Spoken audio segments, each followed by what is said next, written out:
What's good, YouTube? It's your man BG Tech Life. We got the Z Flip 4 in the house.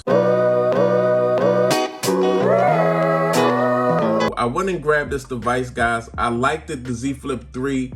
I got rid of it. I missed it when I got rid of it. I think it was the battery life or whatever, but I still really missed it. And I really think this is a cool and unique device. Like, yeah, we got folds and stuff like that.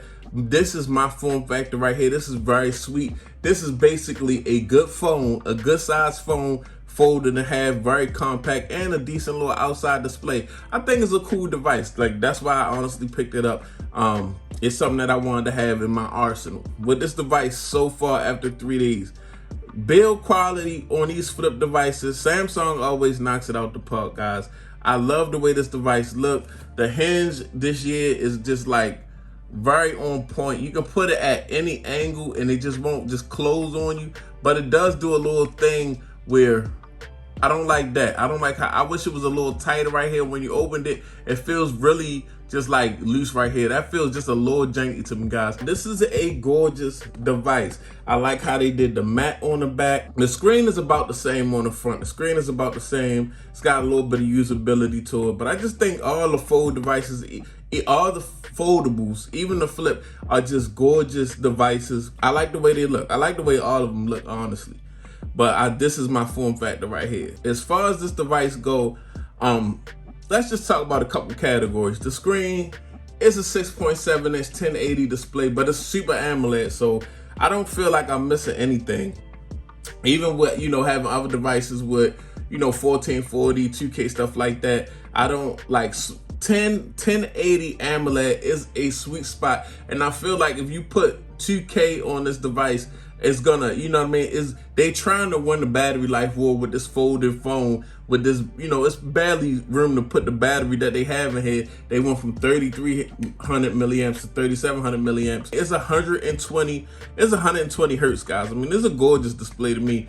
1080 displays at, and this size for cell phones as AMOLED, they still gorgeous. Like, to me, honestly, I really can't tell the difference, guys. I'm not tripping on that at all.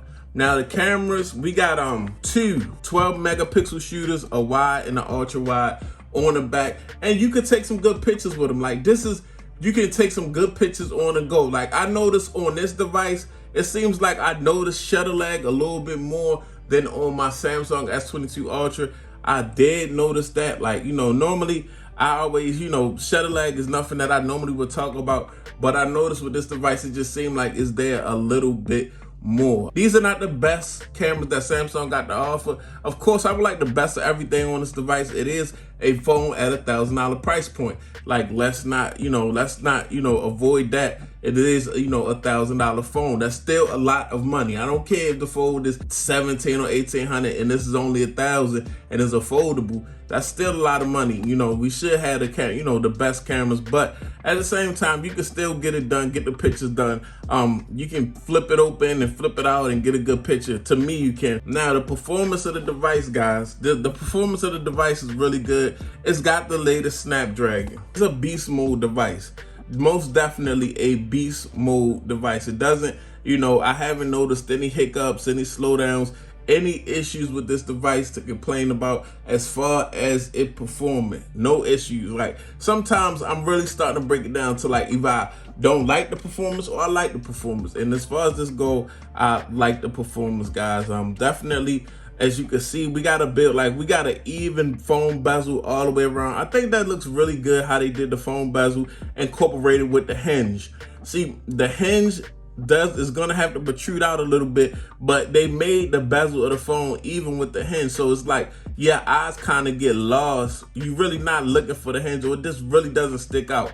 The crease on the foldable, guys, looking at it straight up, like when I put my phone straight up and I'm looking straight at it, like if I put it, let's say, if I put it straight on this camera, now we got a big ring light over top of us, but if I got it straight like this, you really don't notice that crease, guys, when you're looking at it straight forward. Now you put it at an angle, something to put some light on it, of course you're gonna notice the crease. Of course you're gonna notice the crease when you're rubbing your finger across the device or anything, things of that nature, but it doesn't bother me, for real, honestly. I still like the, I think this design is just solid. Like, Samsung really has been tackling these foldables and really ironing them out like nobody's business. Like nobody's really competing with Samsung as far as the foldables go, because they're actually they done made foldables and now they really getting them dialed in.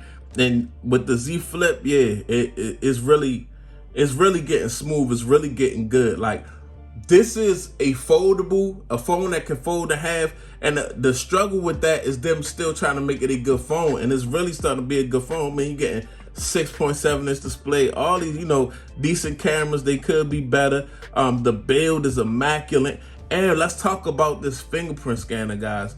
Now, this fingerprint scanner is I miss just a physical fingerprint scanner. This power button fingerprint scanner is just like a breath of fresh air when we've been arguing and talking about ultrasonic and optical on-display fingerprint scanners.